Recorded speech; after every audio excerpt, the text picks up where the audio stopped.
Hello students, आज के इस वीडियो में हम चैप्टर इंटीग्रेशन, जिसे हिंदी में समाकलन बोलते हैं, उसकी एक्सरसाइज 7.3 स्टार्ट करने जा रहे हैं। तो 7.3 एक्सरसाइज देखिए, जैसा कि हर चैप्टर की हर एक्सरसाइज की कुछ बेसिक रिक्वायरमेंट्स होती हैं, यानी कि हम पिछली कक्षा से उस चैप्टर के लिए क्या लेकर जा रहे हैं। तो आप हमेशा नोटिस करेंगे कि आप 12th क्लास या पहले भी आपने पढ़ाई की है, उसमें जब आप कोई भी चैप्टर शुरू कर रहे होंगे तो कुछ पूर्व ज्ञान, प्रीवियस नॉलेज जरूर काम आती है। तो कुछ ऐसा ही हमारी एक्सरसाइज 7.3 में भी है। इंटीग्रेशन की एक्सरसाइज 7.3 में ट्रिग्नोमेट्रिक आइडेंटिटीज का बहुत ज्यादा यूज है। लगभग सारे ही क्वेश्चन में कोई ना कोई फॉर्मूला जरूर लग रहा है, जिसमें से कुछ विशेष फॉर्मूले मैंने यहाँ पर लिख दिए हैं। बाकी फॉर्मूले जैसे जैसे क्वेश्चन के हिसाब से जरूरत पड़ती जाएगी हम उसको यहाँ लिखते जाएंगे। तो जैसे कि ये मैंने कुछ फॉर्मूले लिखे हैं, आप इन फॉर्मूले से भली भांति परिचित होंगे। क्लास 11th में हम लोगों ने सारे फॉर्मूले पढ़े थे, जैसे कि cos 2x is equal to cos square x minus sine square x। इस तरीके से सारे फॉर्मूले मैंने यहाँ पर लिखे हैं। अच्छा, अब हम कैसे समझेंगे? ये तो इतने सारे फॉर्मूले हैं, मैंने लाइन से लिख दिए हैं, हमें कैसे पता चलेगा किस क्वेश्चन में कौन सा फॉर्मूला लगेगा? तो आप इसका फॉर्मेट अपने माइंड में सेट कर लीजिए। फॉर्मेट का क्या मतलब है? जैसे यहाँ देखिए साइन स्क्वायर एक्स है, तो जहां आपको दिख जाए साइन स्क्वायर एक्स इंटीग्रेशन के क्वेश्चन में, तुरंत आपको फॉर्मूला याद आना चाहिए। इसका लेफ्ट हैंड साइड, इन फॉर्मूलों का लेफ्ट हैंड साइड आपके माइंड में सेट होना चाहिए। हो गया ना इजी? जैसे कि पूरा याद करना पड़ता तो अभी लग रहा था अरे हमें कैसे पता चलेगा। लेफ्ट हैंड साइड आपके माइंड में सेट रहना चाहिए। फर्स्ट मैंने ऐसी इन्फॉर्मेशन के लिए लिखा है कि ये आपको पता चले कि कहां से फॉर्मूले आए हैं। सेकेंड से ज्यादा इंपॉर्टेंट है, लेफ्ट हैंड साइड आपके माइंड में होना चाहिए। जैसे कि साइन या कॉस का स्क्वायर कहीं दिख रहा है तो हम फॉर्मूला लगाएंगे, कहीं क्यूब दिख रहा है तो हम फॉर्मूला लगाएंगे, या फिर कहीं साइन और कॉस एक साथ दिख रहे हैं, या दो कॉस एक साथ दिख रहे हैं, या दो साइन एक साथ दिख रहे हैं, पर कंडीशन है, देखिए एक के साथ ए है और एक के साथ बी है, यानी कि दोनों कोण अलग हैं। जैसे मान लीजिए यहाँ 2x है, यहाँ 3x है, ये ए और बी बराबर नहीं है, तो आपके माइंड में तुरंत आना चाहिए कि हम फॉर्मूले लगाएंगे। यानी कि साइन का स्क्वायर या कॉस का स्क्वायर या दोनों का क्यूब या साइन और कॉस एक साथ अलग एंगल के साथ हमें जहां भी दिखेंगे तो हम वहां फॉर्मूले लगाएंगे। बाकी तो आप प्रैक्टिस से सीखेंगे, पर बेसिकली आप इसको याद रख सकते हैं। तो जैसे कि अगर मैं एक्सरसाइज स्टार्ट करूं, तो एक्सरसाइज का फर्स्ट क्वेश्चन मुझे लगा कि जरूर कराना चाहिए। तो एक्सरसाइज का फर्स्ट क्वेश्चन है साइन स्क्वायर 2x प्लस 5, इसे आपको इंटीग्रेट करना है। तो इंटीग्रेट कैसे करेंगे? अब हम इसको इंटीग्रेट करना है, यानी कि हमें इस क्वेश्चन को इस तरीके से लिख लेना चाहिए कि sine square 2x plus 5 dx, हमें इसको इंटीग्रेट करना है। अब हम क्या करें? क्या ये जो मैंने आइडेंटिटी वाला पेज दिखाया था उससे कहीं मैच हो रहा है? देखते हैं। तो बिल्कुल ये थर्ड आइडेंटिटी से मैच हो रहा है, इसे हम जरूर अप्लाई करेंगे यहाँ पर। तो आइडेंटिटी क्या होती है? Sine square x is equal to 1 minus cos 2x upon 2। तो यहां पर फिर हम अप्लाई कर देंगे साइन स्क्वायर एक्स की जगह ये। अब ध्यान रहे, बच्चे अक्सर गलती कर देते हैं, ये x है तो यहाँ 2x हो जा रहा है, और यहाँ x पूरा जो साइन स्क्वायर के साथ जितना भी है वो पूरा क्या है? x है। तो 1 माइनस कॉस 2, x की जगह हम ये लिख देंगे 2x plus 5 upon 2 dx।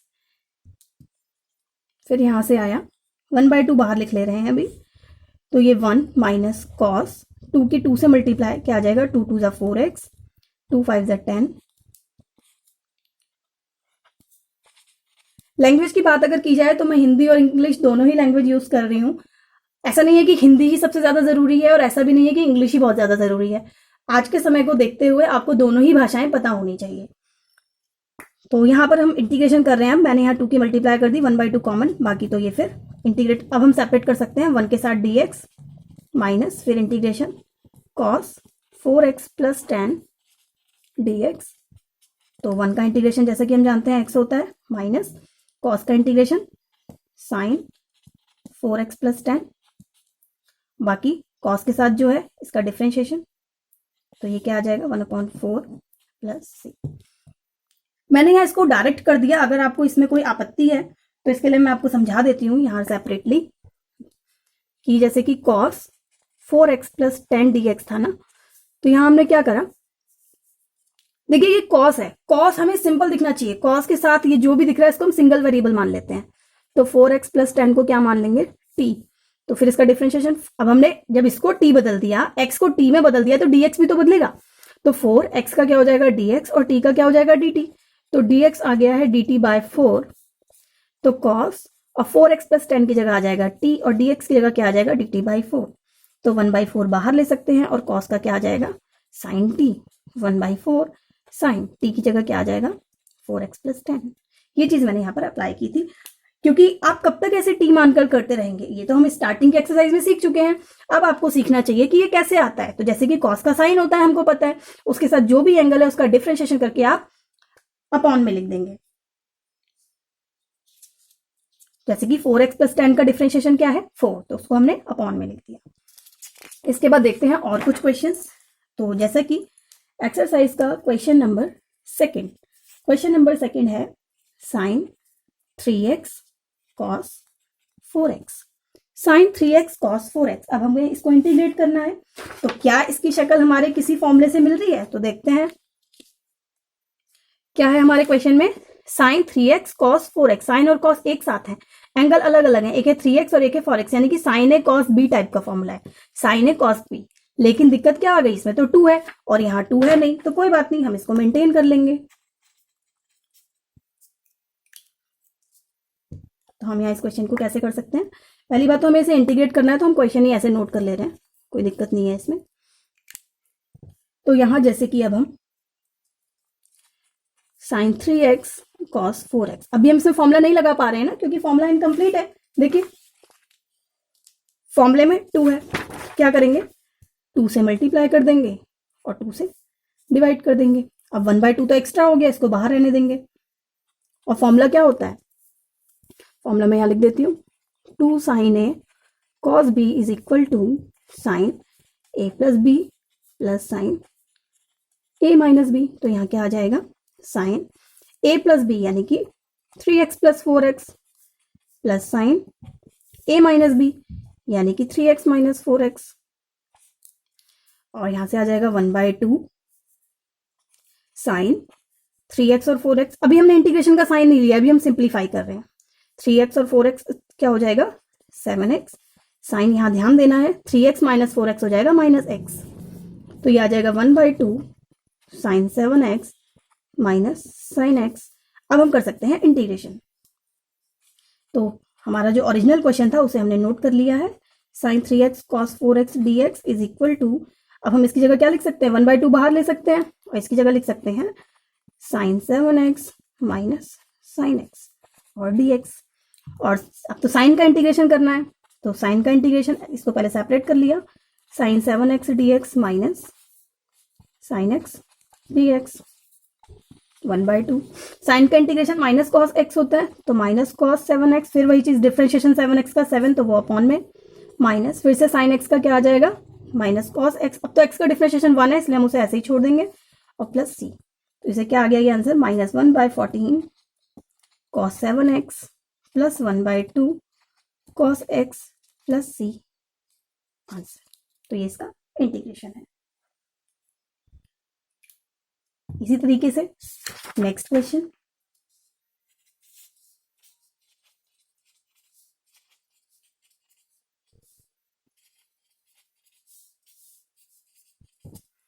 Third question देख लेते हैं अब हम। तो थर्ड क्वेश्चन क्या हमारे किसी फॉर्मूले से मैच हो रहा है। तो फॉर्मूले में 2 कॉस एक साथ हैं लेकिन 3 कॉस नहीं है, तो हम क्या करेंगे एक बार में 2 ही कॉस को हैंडल करेंगे। पहले इसे सिंप्लीफाई कर लेते हैं।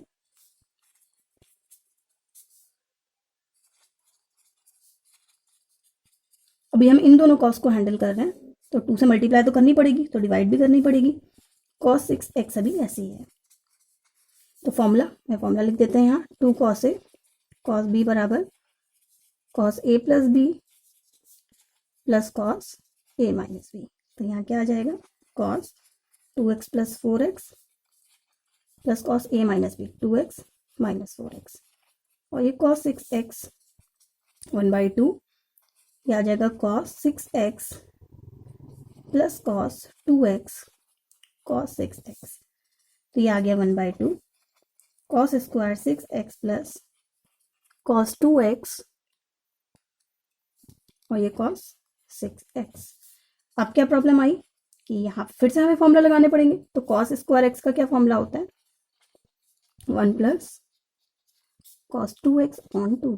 तो ये आया 1 प्लस कॉस 2x हो जाता है x का, तो 6 का 12x अपॉन 2 प्लस फिर से इसका फॉर्मूला क्या आएगा। फॉर्मूला तो अभी हम नहीं लगा पाएंगे क्योंकि अभी हमें 2 से मल्टीप्लाई और 2 से डिवाइड करना पड़ेगा। तो यहाँ क्या करेंगे 1/2 और 2 cos 2x cos 6x, ये आ गया 1/4 1 प्लस cos 12x, दोनों का 2 हमने बाहर ले लिया, प्लस ये डायरेक्ट फॉर्मूला लगा रहे हैं हम जैसे पहले लगाया था हमने, तो cos पहले a प्लस बी तो 8x, फिर जब माइनस करना है तो cos 4x। अच्छा, एक चीज़ हमको ध्यान रखनी है कि ये माइनस का जैसे आया था तो cos के साथ अगर माइनस का एंगल आ रहा है तो उसे कोई इफेक्ट नहीं पड़ता है। तो अब यहाँ से बस अब हमें इंटीग्रेशन करना है, तो इंटीग्रेशन कैसे करेंगे cos 2x cos 4x cos 6x dx। अब हमने इसको सिंप्लीफाई कर लिया है, तो क्या लिख सकते हैं यहाँ पर हम इंटीग्रेशन 1/4, बाहर भी लिख सकते थे इसको, plus cos 12x plus cos 8x plus cos 4x dx। यहाँ से 1/4 आ गया बाहर। अब 1 का क्या हो जाएगा इंटीग्रेशन x cos का sin 12x, फिर डिफ्रेंशिएशन 12 है तो अपॉन 12, प्लस फिर cos का sin 8x, फिर 8x का 8 अपॉन में, फिर cos का sin 4x, फिर 4 अपॉन में, प्लस इंटीग्रेटिंग कांस्टेंट c। तो यही हमारा आंसर है।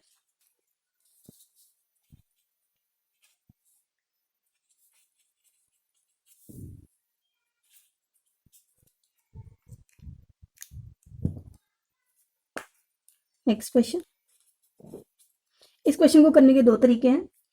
आप चाहें तो साइन क्यूब का फॉर्मूला लगा सकते हैं डायरेक्ट, तो जैसे कि हमने स्क्वायर वाले फॉर्मूले लगा के किया, आप क्यूब वाला फॉर्मूला लगा के भी कर सकते हैं, या फिर एक अप्रोच और है। तो कैसे कर सकते हैं, जैसे कि हमें यहाँ फाइंड करना है sine cube 2x + 1 dx। Change कर लेते हैं, थोड़ा ईजी रहेगा। तो 2x माना 2x + 1 बराबर t मान लेते हैं, तो डिफ्रेंशिएशन 2x का dx t का dt, तो dx बराबर आ जाएगा dt/2। तो अभी तो ये चेंज हो गया, साइन क्यूब इसकी जगह t और dt अपॉन 2 है तो 1/2 बाहर लिख सकते हैं। अब 1/2, तो हम इसको कैसे कर सकते हैं, साइन क्यूब t को कैसे लिख सकते हैं साइन t और साइन स्क्वायर t, अभी भी वो साइन क्यूब t ही है, तो यहाँ से साइन t ऐसे ही रहने देंगे और साइन स्क्वायर t की जगह क्या लिख सकते हैं 1 - cos square t। 10th class में आपने फॉर्मूला पढ़ा होगा 1/2। तो अब हम यहाँ पर क्या करेंगे, ऐसे लिख ले रहे हैं पहले इसको 1 - cos square t sine t dt। तो जैसे कि हमें पता चल रहा है cos का डिफरेंशिएशन साइन होता है, तो हम यहाँ क्या लिखेंगे माना cos t बराबर, यू मान ले रहे हैं, अब x नहीं मान सकते क्योंकि पहले मान चुके हैं, तो cos t का क्या हो जाएगा -sin t dt = du। तो ये आ जाएगा 1/2 1 - cos स्क्वायर t की जगह हम क्या लिख सकते हैं u square, sin t dt की जगह du, लेकिन माइनस है तो इसलिए यहाँ माइनस आ जाएगा, और -1/2 फिर 1 का इंटीग्रेशन ये du - u स्क्वायर du। तो अब हम इसको कैसे करेंगे, अभी मैं ऐसे लिख लेती हूँ इसको, तो ये आ जाएगा माइनस का 1/2 du की जगह u आ जाएगा, माइनस u स्क्वायर की जगह u क्यूब, इंटीग्रेशन के फॉर्मूले से हम पहले ही परिचित हैं, और प्लस इंटीग्रेशन कांस्टेंट c। अब चेंज कर लेते हैं क्योंकि ओरिजिनल क्वेश्चन तो x के टर्म में था, तो आंसर भी x में आना चाहिए, तो u हमने किसे माना था cos t को, तो -1/3, ये u क्यूब है तो cos क्यूब t हो जाएगा, लेकिन अभी भी आंसर x के टर्म में नहीं आया, तो t की जगह क्या था 2x + 1, तो क्या आ जाएगा cos 2x + 1 -1/3 cos cube 2x + 1 + c।